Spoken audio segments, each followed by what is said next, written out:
Even as the humans' annihilation filled us with satisfaction, the loss of one of the sacred rings racked our hearts with grief. Putting aside our sorrow, we renewed our faith in the prophecy that other rings would be found, and see how our faith has been rewarded.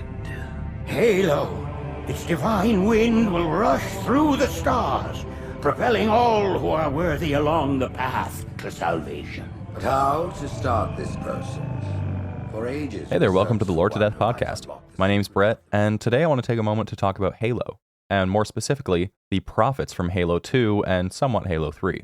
I got this suggestion from a friend, and I thought, yeah, well, they are fairly enigmatic, and I don't know a whole lot about them, so I think it would be fun to kind of learn all about their culture, their being, their species, their everything.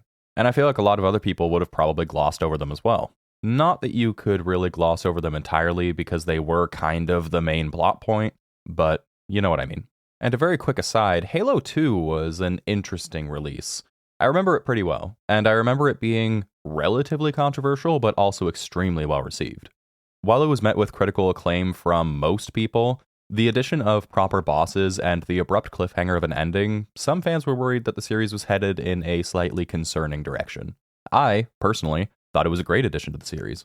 While I found it much harder than the previous installment and got, admittedly, frustrated, I still thought it added some interesting elements and expanded fantastically on the story. I think the Covenant are a great adversary, and they're one of my favorite enemy factions in any series. I think that the decision to focus so much on them and their hierarchy was a fantastic decision. But we aren't going to talk too much about the entirety of the Covenant, because I think that's an entire episode on its own. But I want to talk more about what we knew as the Prophets, and specifically the High Prophets from Halo 2. So, humanity knew them as the Prophets, but the name of their species is the Sanshoom. Then there is also the Latin Perfida Vermis, which means worms of treachery, which I think is pretty hilarious because, they do look kind of like worm people, which we'll get to in just a second. So I'm going to refer to them both as the Prophets and the Sanshoom, depending on context. I'm going to try to, as best as I can, when I'm talking about the species as a whole, I will refer to them as the Sanshoom. But when I'm specifically talking about the Prophets that we know in the games, I'll try to refer to them as the Prophets. So the Sanshoom are a species that took a role of leadership among the Covenant. In the Covenant, they exert complete control over religious and political affairs and enforce a slightly misguided theology based on the belief that activating the Halo array will start what they call the Great Journey.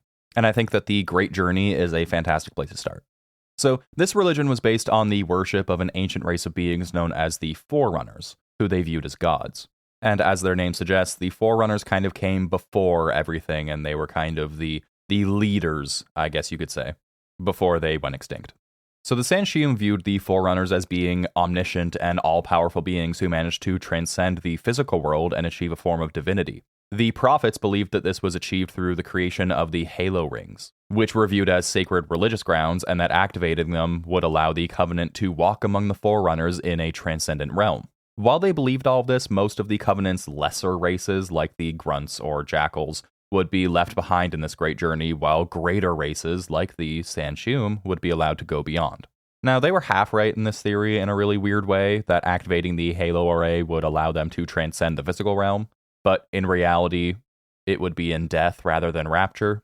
The Halo array was designed as weapons of universal sterilization to protect against a race called the Flood, who was a species-devouring parasitic race. The Forerunners created the Halo rings as a last-ditch effort to stop the Flood from devouring every sentient being in the universe. Having exhausted all options, they activated the rings, killing all life within 3 radii of the galactic center, including themselves, in order to starve off and hopefully kill the Flood. But that's a whole different story for a whole different time. But before that time, and before the activation of the rings by the Forerunners, in around 110,000 BC, a long-ass time ago, there was a human-Sanshoom alliance. So the Sanshoom were allied with the human empire, forming a major power in the Orion galaxy. During this period, they encountered the Flood for the first time, but they were actually fought back successfully. Unfortunately, this alliance was ended when the Sanshoom surrendered during the Human Forerunner War. And not too terribly long after that fact, the rings were activated and the Sanshoom were seated back on their homeworld, and their race was allowed to begin again, giving us the Sanshoom that we know in the games. Sort of. So back to the Sanshoom, They were a very physically frail race compared to other species like brutes or elites within the Covenant, and yet they established themselves with such religious importance that they were indispensable to the Covenant. Physically, they are a bipedal species with almost a serpentine neck and limbs. They have very long neck and limbs. They're kind of spindly. The prophets that we see in the games have frail skeletal structures that require slow, deliberate movements and travel around on anti-gravity pods due to their frailty. And it makes you wonder, how exactly did they get so much control within the Covenant? And we'll learn a little bit later, it's honestly because they were just smart. So the prophets that we see in the game are so frail because their predecessors were used to a lower gravity from being raised on a Forerunner dreadnought. That, plus a life of inactivity, does not exactly lend itself to a strong muscle structure. The reason that they were raised on a Forerunner dreadnought is because there was kind of a divide on their home planet of Janjorkom, which I am probably butchering the pronunciation of, and it caused some of the Sanshum to leave the planet on the Forerunner dreadnought and leave the rest of them behind on the planet. We'll go into the effects of that in a second, but the Sanshum who remained on their home planet are far more used to a higher gravity of a planet rather than a ship, and had an active and regular lifestyle and were actually regarded as strong warriors. So that means that they were more fit, muscular, and were able to stand upright and move unassisted. But the prophets, despite their physical ineptitude, have been able to dramatically increase their lifespan with advanced medical technology that would allow them to live for hundreds of years. So and then the prophets that we see in-game had very distinct fur-covered lobes and hanging skin under their necks, like the demented love child of an earthworm and a turkey. And despite looking like earlobes that were dangling from their heads, the Sanshum actually received sound from the back of their heads, which is pretty upsetting. They also had 3 digits on each hand, which were often found wearing plenty of ornate jewelry, and they were always wearing fancy robes, which both doubled as and hid their life support systems that were installed in their anti-gravity pods that they rode around on. So there's not a whole ton that we know about the culture of the Sanshum. We do know that before, on their planet, they were a species that was very dedicated to beauty above all else, which is hilarious considering they are one of the ugliest things I've ever seen. But we do know that they were very smart. We also know that the Reformists, which was the Sanshum sect that left their home planet on the Forerunner Dreadnought, had a very small gene pool to contend with, so there was a lot of inbreeding and they had to be very careful about their breeding. This caused the need to weed out the weak often before birth and to have a very careful selection when having children so as not to pass on traits that were determined as undesirable. We can also infer that the chance of impregnation was quite low, or that the time spent pregnant was very long, because when they did have a child, they would have a celebration called the birthing period. Now, we all celebrate our birthdays, but to have a colony-wide celebration over the birth of one child, you can assume that it didn't happen very often. In terms of language, the prophets that we see often speak the Sankali language, or the language of the elites. This is because it's more or less universally understood among other races in the Covenant. They did have their own native language, but it was very seldom used. As they were at the top of the hierarchy in the Covenant, they would also communicate in gestures rather than words, using sweeping motions or hand gestures to indicate something like irony, amusement, or respect. This adds to the air of arrogance that surrounds the prophets, as it could be seen as rather dismissive. If someone chooses to just make finger gestures at you instead of speaking to you, you kind of think, this person doesn't think I'm worth their words, right? And that was really important to making the prophets seem as high and mighty as possible.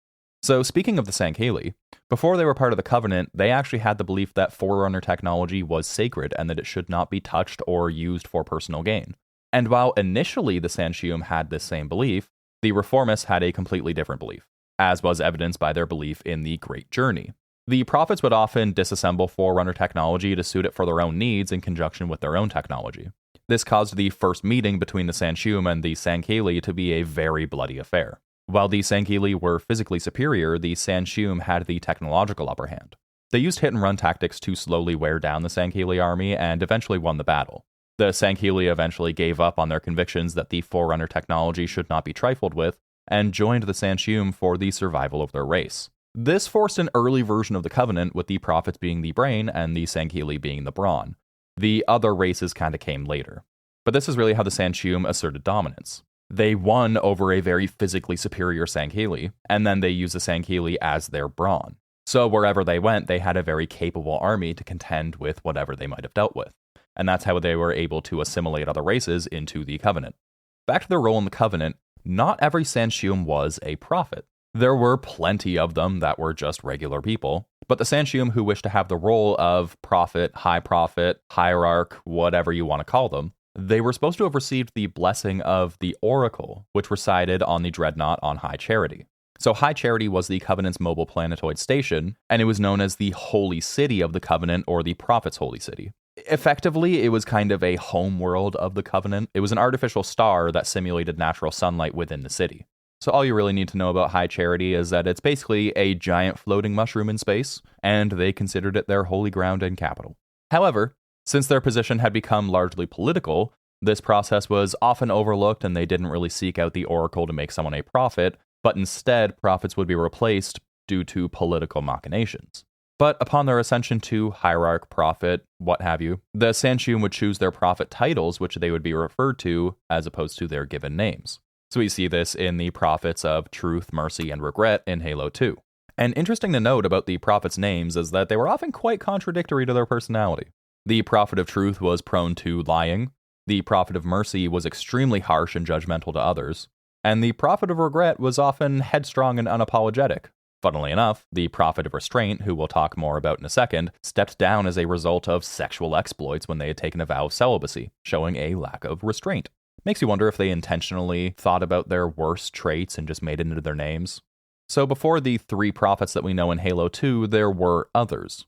In the Ages of Doubt, when the Ungoi, or Grunt Rebellion, destabilized the Covenant, the 3 prophets were Restraint, Tolerance, and Obligation. As mentioned before, Restraint had been marked by sexual scandals, which caused their stepping down. They notably impregnated a young Sanshium female while lying about their vow of celibacy, and then refusing to allow them to get rid of the child. The Vice Minister of Tranquility offered to keep this a secret and cover it up so long as Restraint stepped down as prophet. Seeing as his options were fairly limited, and he really saw no other choice, he stepped down. And the Vice Minister of Tranquility succeeded him as the Prophet of Regret. The Prophet of Tolerance was largely responsible for the creation of hundreds of teams of the most educated among the Covenant to study human language when they discovered them.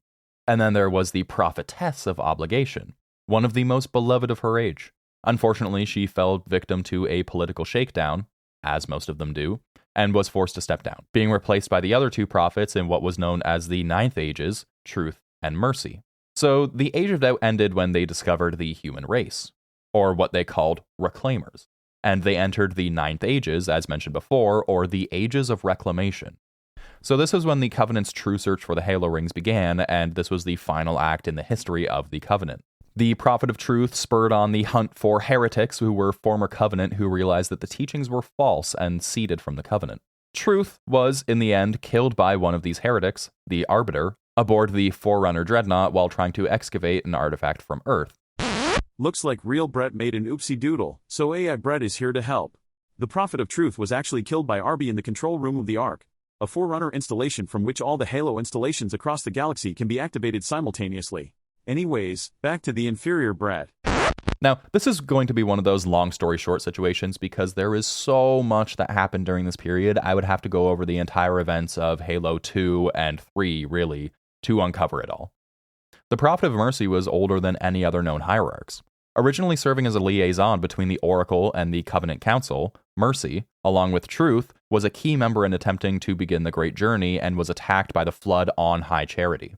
While being assimilated, his infected form was shown to Master Chief, whom he told of Truth's plan to excavate the artifact and wipe out humanity. He was then promptly put out of his misery, as most people who interact with Master Chief are, preventing him from being entirely infected. The Prophet of Regret was part of a failed attack on Earth with a small group of assault carriers and battle cruisers. And after being repelled and initiating a slip space jump to Delta Halo, Master Chief followed him and was there to assassinate him in the end. In the grand scheme of things, it was very quickly that their plans were foiled and the outbreak of the Flood, an extinction event happened upon the Sanshium. Most of the Covenant turned on them after it was revealed that their religion was based on false information, and the Sankeeli, along with some of the other races, started to hunt down the remaining Sanshium as an act of retribution for being misled and basically enslaved by the prophets for so long. As far as we know, most of the Sanshium were killed that lived within the Covenant, and the only remaining living fled and went into hiding to avoid being killed. After that, not much is known, or where they are, or how many of them there are, but we can assume there's probably less than 1,000 of them out there. And with their small breeding pool, I imagine that they probably didn't last too long. In the grand scheme of the universe, it was a relatively short reign that the prophets had, with only 19 known prophets, but they caused near irreparable damage to the universe. The prophets led the Covenant into a war that they could not win and caused mass casualties in the name of their religion and the Great Journey, while also unleashing the flood upon the world. They were truly a dastardly bunch. But I guess in the end, they got what they really wanted. They were able to transcend their physical forms and go into eternity. They just didn't get there how they wanted to. So that's pretty much it for the prophets, or the Sanshum, or the hierarchs, or the high prophets. And with all their titles, I'd like to ask, what do you guys think? If the Sanshum had never left their home planet in search for more Forerunner artifacts, do you think that the Covenant would have ever been formed? Do you think that maybe it would have been formed in another way by the Sankili? Or do you think that it would have just never happened and this entire crisis could have been averted? You can find us online at Lord to Death on your favorite social media platforms or your favorite podcast website. If you'd like to hear more about Halo, let me know, and I'll be happy to do another one on it. Until then, stay safe, try not to start an interplanetary war, and start a religion based on an old smartphone that you found left on the ground. And until next time, see ya.